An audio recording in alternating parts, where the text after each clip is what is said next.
우리 노아 홍수 그러면 노아 홍수는 노아가 600살 되던 해 2월 17일 날 시작을 합니다. 언제 끝나냐면 그 다음에 2월 27일 날 끝나요. 그러니까 1년하고 얼마 걸린 거예요, 노아 홍수는? 열흘 걸린 겁니다. 그래서 이제 깊은 생 하늘의 창들이 열면서 뭐예요? 홍수가 시작을 합니다. 근데 40일 만에 뭐는 끝났어요? 이제 홍수는 끝난 거예요. 그런데 물은 창이 됐어요. 그러다 이제 물이 감하기 시작하는데 감하다가 방주가 어디에 걸려요? 아라락산에 걸린 게 7월 17일입니다. 물이 계속 어땠어요? 더 감한 거예요. 감에다가 다른 산들에게 봉우리가 보인 게 10월 1일이에요. 또 계속 감했죠? 그리고 40일이 지난 다음에, 그러니까 여기서 검은색 글자는 성경에 써 있는 정확한 날짜고, 파란색은 뭐냐면 며칠 지났다 이렇게 써 있으니까 유추해가지고 적은 겁니다. 아시겠죠? 그러니까 이제 40일이 지난 다음에, 그러니까 11월 10일경에 노아가 특별한 일을 합니다. 그게 바로 뭐죠? 비둘기, 깨마귀 한 마리하고 비둘기 3마리를 며칠 간격으로, 이게 중요해요. 7일 간격으로 날려요. 이거 굉장히 중요한 얘기입니다. 그럼 맨 마지막에 이제 비둘기가 안 돌아올 때가 언제냐면 12월 2일경입니다. 그리고 1월 1일이 됐을 때 노아가 방주 뚜껑을 제치고 밖을 쳐다봐요. 물이 많이 감했겠죠? 근데 그래도 안 나오는 거예요. 근데 하나님께서 2월 27일 날 방주에서 나오라 명령과 함께 이제 노아 홍수는 끝난 겁니다. 그러니까 노아 홍수는 1년하고 한 열흘 정도 걸린 1년여에 일어난 사건입니다. 근데 우리 창조과학자는 이 노아 홍수를 크게 두 가지로 나누는데 뭐냐면 물이 점점점 불어올라갔던 시절이 있죠. 이때를 우리가 뭐라 하냐면 노아 홍수 전기라 그래요. 자, 물이 거의 감하고 말랐을 때가 있겠죠. 방주에 나올 때까지 이때를 우리가 노아 홍수 후기라 그럽니다. 근데 성경에 보면 물이 땅에 더욱 넘침에 천하의 높산에 다 잠겼다 그랬어요. 자, 물이 한 거 높은 데서 어디로? 낮은 곳에 평형을 찾잖아요. 그죠? 그러므로 천하의 높산에 잠길 수가 없어요. 천하의 높산에 잠길 수 있는 방법은 딱 하나입니다. 뭐냐면 전지구적인 사건 아니면 안 돼요. 자, 그러므로 노아 홍수는 우리가 편견 없이 읽으면 이건 전지구적인 사건이라는 얘기를 하는 겁니다. 양적으로. 근데 이제 노아 홍수를 보면 우리도 이제 홍수를 번역했어요. 영어로도 flood, 홍수라는 얘기입니다. 근데 특별한 이제 히브리 단어가 나오는데 바로 뭐냐면, 자, 우리 같이 하겠습니다. 맞불. 이 맞불이라고 하는 독특한 단어를 썼어요. 근데 이 맞불이 뭐냐? 저도 알 길이 없죠. 그러니까 이 성경을 봐야겠죠. 그죠? 노아 홍수 이 과정을 읽으면 이 맞불은 잔잔한 홍수가 아니에요. 어떤 특별한 격변을 얘기하는 거예요. 격변 아시죠? 영어로 캐타스트로피라고 그럽니다. 왜 그러냐면 그 안의 내용을 보면 홍수 그러니까 물에 대한 얘기가 많이 나오겠죠. 많이 나와요, 실제로. 근데 물과 함께 같이 많이 나온 단어가 바로 뭐냐면 땅이라는 단어입니다. 자, 이건 지금 홍수 시작하기 전에 하나님께서 노아한테 하신 말씀이에요. 그 끝날이 내 앞에 이르렀으니 내가 그들을 뭐와 함께요? 땅과 함께 멸하겠다 그랬어요. 땅과 함께 멸한 사건이에요. 이거 홍수 끝나자마자 하나님께서 노아한테 얘기한 겁니다. 내가 다시는 사람으로 말미암아 뭐를 저주하지 않겠다? 땅이에요. 이 얘기는 노아 홍수는 뭐를 저주한 사건이에요? 땅을 저주한 사건입니다. 다시는 모든 생물을, 홍수, 이 맞불을 얘기하는 겁니다. 멸하지 아니할 것이다. 그러면서 뭐라 그래요? 땅을 멸할 홍수가 다시 일어나지 아니하리라. 영어로 flood, to destroy the earth, destroy. 완전히 땅을 파멸시키는 이 맞불, 홍수는 안 일으킨다는 거예요.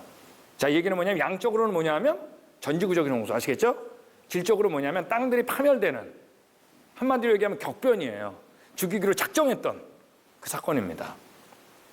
그러니까 노아 홍수는 시작할 때부터 뭐라고 하냐면 7장 11절에 보면 그날의 큰 깊은 샘들이 터지며로 시작해요. 그러니까 안에 있는 지하수가 터지고 말이에요. 이런 거. 그러니까 어떤 사람이 이렇게 그림을 그린 겁니다. 안에 지하수 터지고. 그러니까 어마어마한 지진이 일어났겠죠. 그죠? 그리고 제가 원래 전공이 지질학이잖아요. 지질학 가운데 제가 전공이 화산입니다. 이 안에 내용물이 막 터진 거예요. 그러니까 이 격변적 심판 사건을 얘기하는 겁니다. 또 천하의 높산이 어떻게 한 거예요? 다 잠겼잖아요. 자, 그러니까 그때 홍수는 잔잔한 홍수였을까요? 아니었을까요? 여러분, 이 노아 홍수 심판 이래로 우리가 이거보다 더 큰 격변을 경험했나요? 안 했나요? 안 했어요. 전지구적으로 땅들이 파멸되는, 그러므로 이 사건에 대한 흔적들은 지구상에 안 남겨둘 수가 없습니다. 왜? 그 이후에 이걸 갈아엎을 만한 사건을 경험하지 못했기 때문에.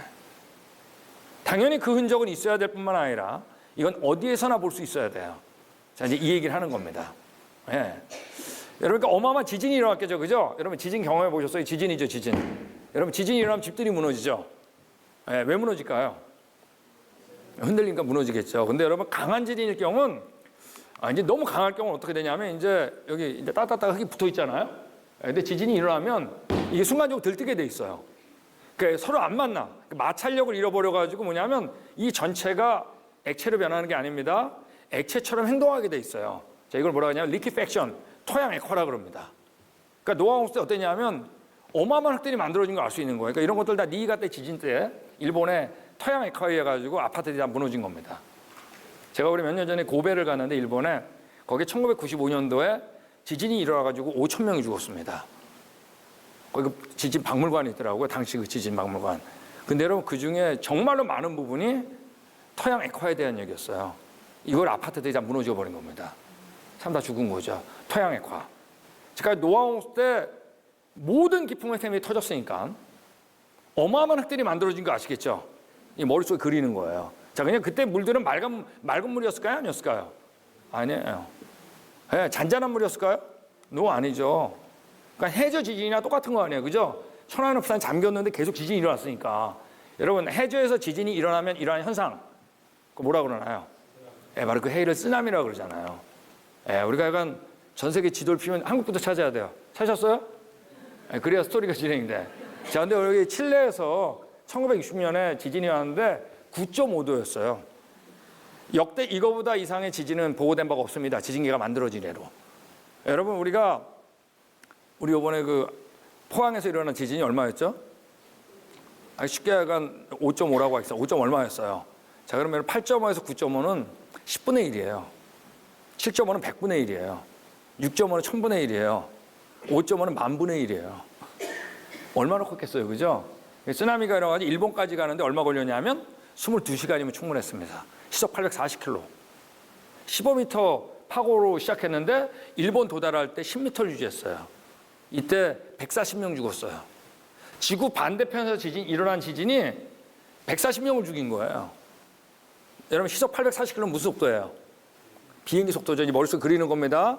자, 이런 것도 이제 알래스카에서 쓰나미가 일어났을 때 남극까지 가는데 18시간 걸렸어요. 시속 900km. 비행기 속도예요. 자, 우리 이런 거 기억나실 거예요. 2004년도 인도네시아 쓰나미가 일어났는데 그 당시에 약 30만 명을 죽였습니다. 짧은 시간에. 비행기 속도에 피할 수가 없는 거예요. 예, 이 쓰나미 위력입니다. 이 얘기는 뭐냐면, 자, 여기서 보면 이제 저 위에 시간이 점점 갈 거예요. 그죠? 예. 자, 여기 나오는 것처럼 만약에 노아홍수가 지구상에 어디에서 발생해도 전 지구가 노아홍수 영향권 안에 들어가는 건 하루가 안 걸린다는 얘기예요. 하루 안에 영향권이 다 들어가는 거예요. 자, 근데 성경에서 뭐라고 하냐면 모든 기품의 샘들이 터졌다 그랬어요. 영어로 all the fountains of great deep burst open.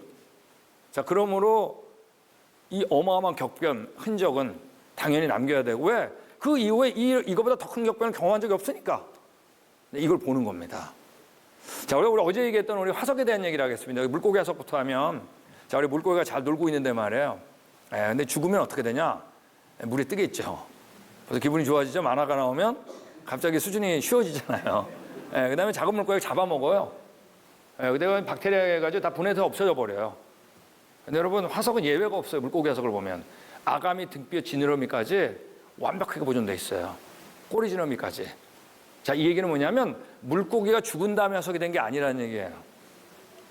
살아있을 때 갑작스럽게 매몰된 거예요. 지금 물고기가 잘 놀고 있는데 말이에요. 갑자기 흙이 덮친 거야.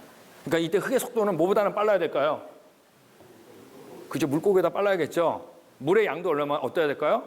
많아야겠죠? 여러분 얕으면 다 빠져나갈 거예요. 그죠? 다량의 흙이 갑자기 덮친 겁니다. 덮친 다음에 물고기가 화석으로 되는 거예요. 우리가 화석으로 변하는 건 그렇게 오래 안 걸려요. 조건만 맞으면 금방 됩니다. 예를 들면 우리 나무 화석 같은 게 실험실에서 만들 수 있어요. 나무 화석 같은 거. 그러니까 우리가 이거 가지고 특허 받은 사람들도 있어요. 조건만 맞으면 바로 되는 겁니다. 예. 물고기 보세요. 예외가 없어요. 완벽하게 보존돼 있어요. 자, 우리 그랜드 캐년이 있는 곳은 이제 콜로라도 고원이라 그러는데, 이 콜로라도는 우리나라 한반도 거의 한 3배 됩니다.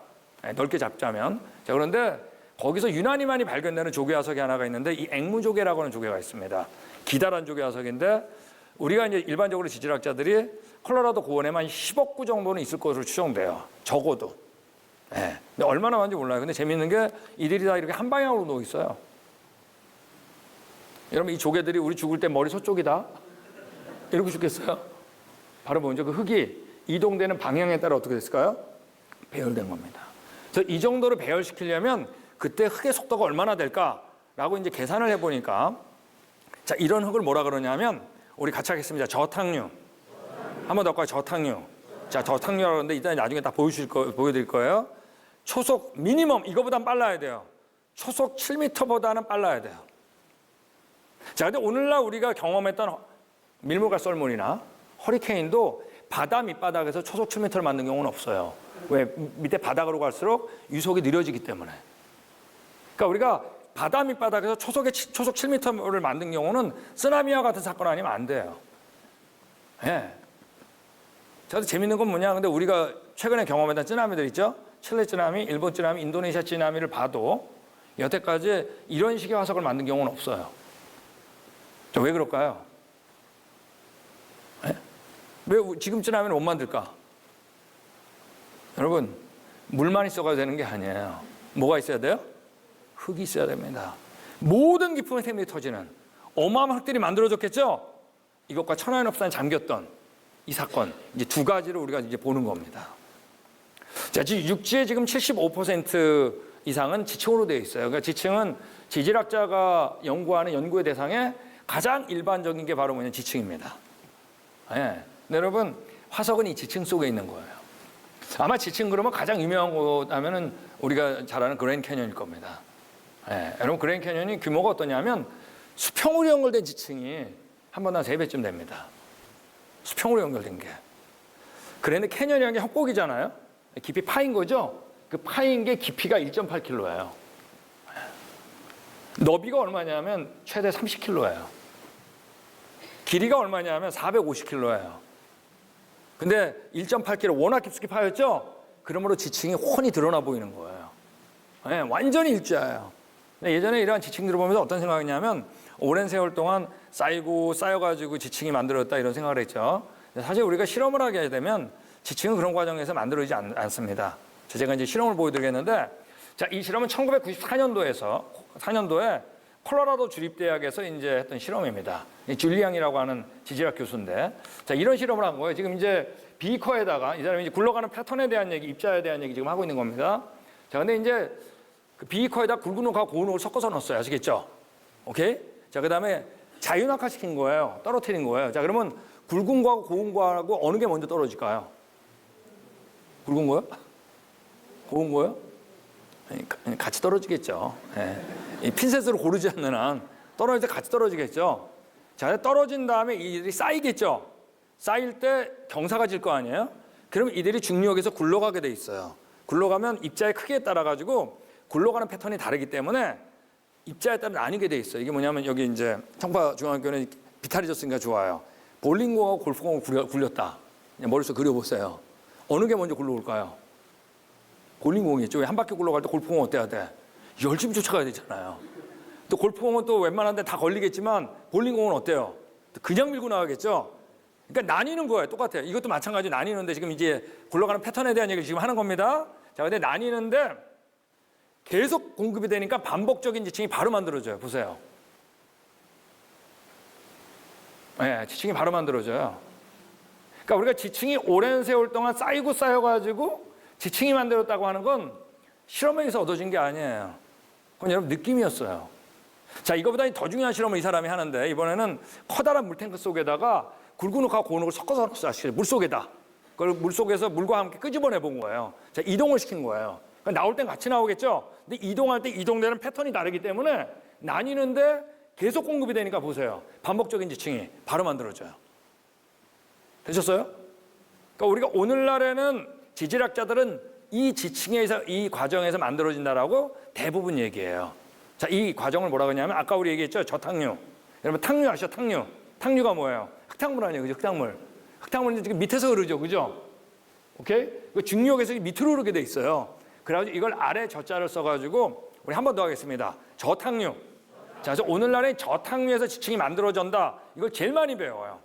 또 용어도 좀 바꾸기도 했어요. 수중 중력류 그래가지고 중력에서 밑으로 내려가니까 뭐 서브애큐어스, 그래비티 플로우 뭐 이런 얘기도 합니다. 어쨌든 그 말이 그 말이에요. 비슷한 말. 자, 근데 이 실험을 하다 보니까 이 사람이 아주 중요한 얘기를 해요. 자, 이런 얘기를 합니다. 이 사람이 T1, T2 이런 얘기를 해요. 자, 이게 무슨 말이냐면, 자, 예전에는 지층을 보면 밑에 있는 지층이 어떻게 먼저 만들어지고, 오케이, 되셨어요? 위에 있는 지층은 나중에 됐다고 생각했잖아요. 왜? 쌓이고니까. 자, 근데 이 실험을 보니까 T1이라는 건 같은 시간에 만들어진 거죠. 저도 알아요. T1, T2 뭐 이러면 머리 아파지는 분 있다는 거. 내가 뭐 어려운 얘기는 아니죠? T1은 같은 시간에 만들어진 거죠? T2는 뭐예요? 또 다른 같은 시간에 만들어진 거죠? T1이 먼저예요? T2가 먼저예요? T1이죠. 자, 그러면 여러분 T1 저 위에 있지만 밑에 있는 T2보다 어떤 거예요?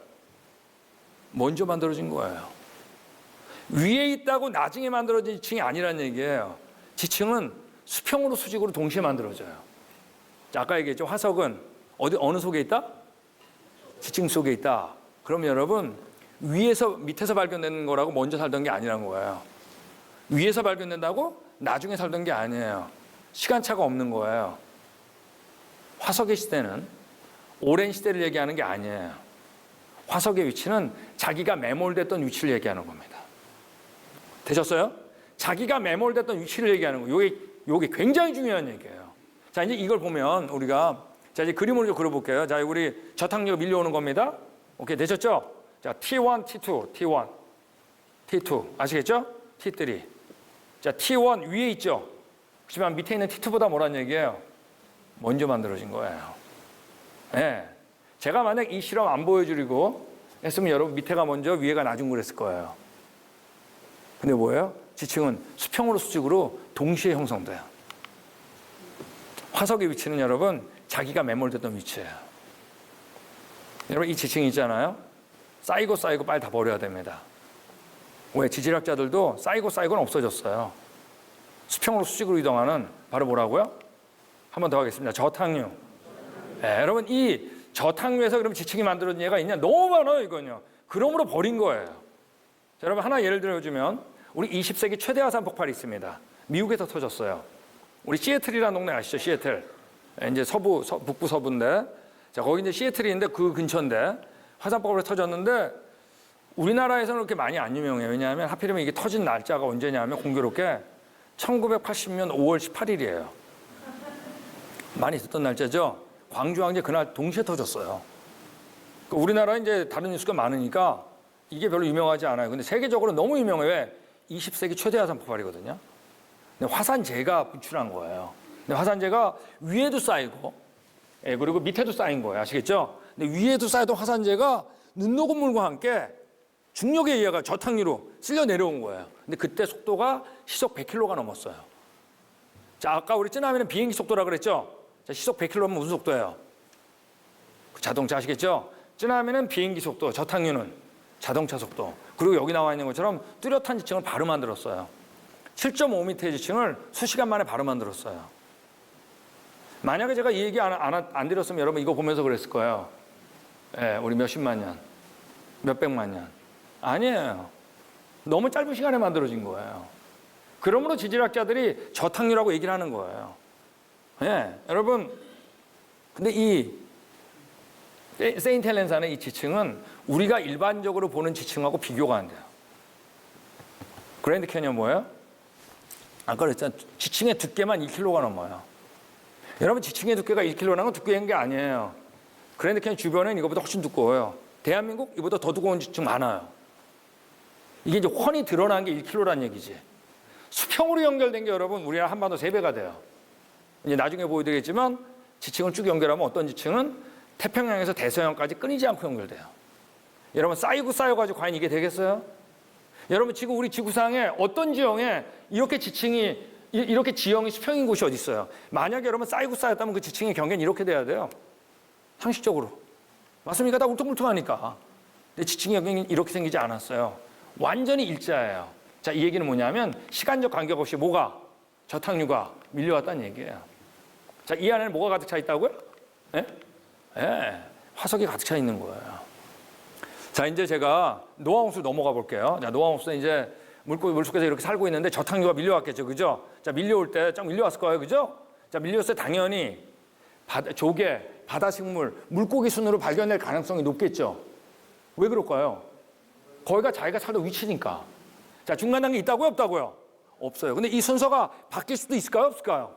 아, 있겠지. 왜? 물고기가 잠깐 밑에 놀러 갔는데 하필이면 그때 노화홍수가 난 거야. 아, 난 어떻게 진화론 수소를 발견돼야 되고 위에 올라가서 죽겠어요? 화석의 위치는 뭐라고요? 자기가 매몰됐던 위치거든요. 여러분, 그런 예들은 너무나 많다는 얘기예요. 여러분, 이 사람이 얘기한 것처럼 우리 아리조나 대학에 있던 사람이죠. 커틀러라는 사람인데 이 사람이 얘기한 것처럼 지층의 무질서의 규모는, 지층이 무질서라는 얘기 뭐냐면 화석이 진화해서 발견되지 않는 걸 지질학자들은 지층의 무질서라 그래요. 예. 자, 이 무질서의 규모는 수미리에서부터 수미터까지다. 아세요? 화석이 진화해서 발견되지 않는 건 너무 많다는 얘기예요. 규모가 작은 것도 있고 큰 것도 있고. 오케이, 되셨어요? 자, 근데 그 다음 말이 중요해요. 이 무질서는 뭐라고요? 아마 모든 화석 기록의 일반적인 현상일 것이다. 화석은 여러분 진화해서 발견 안 된다는 거예요. 여러분, 이분이 누구냐면 스테판 제이 굴드라고 2002년 사망할 때까지 진화론자 대부였던 사람입니다. 네, 이 사람이 얘기한 것처럼 나는 화석 기록에서 진화론, 진보 방향을 발견하는데 실패했다고 여긴다. 네, 우리는 희망하는 어떤 패턴 때문에 부담을 받아왔다. 이렇게 발견돼야 되는데 진화론적으로 이건 희망사항이었다는 얘기예요. 실제로 그렇게 발견된다, 안 된다? 안 되니까 부담이 받는 거예요. 왜? 나의 진화론적 사고하고 안 맞잖아요. 자, 우리 스테판 제이 굴드하고 쌍벽을 이루던 진화론자입니다. 스탠리 잔스 홉킨스죠. 여기 있던 사람이죠. 자, 화석 기록 자체는 어떤 종류의 동식물에서 단계적 전이를 보여주는 연속적 기록도 보여주지 않는다. 화석은 여러분 진화수로 발견 안 돼요. 중간 단계 없어요. 화석의 위치는 뭐예요? 자기가 매몰됐던 위치예요. 여러분, 삼엽충 이런 것부터 진화와 멸종과 진화와 멸종과 진화와 멸종 반복되다 아담된 거 아니에요. 오케이? 아담까지 다 창조된 다음에 그 다음에 어떻게 해요? 화석들이 매몰된 거예요. 이 그림이 나왔을 때 누가 가장 떨었다고요? 교회. 이때부터 여러분 이 역사를 사실로 놓고 성경을 바꾸려는 작업들이 일어났어요. 왜? 시대에 뒤떨어지지 않으려고.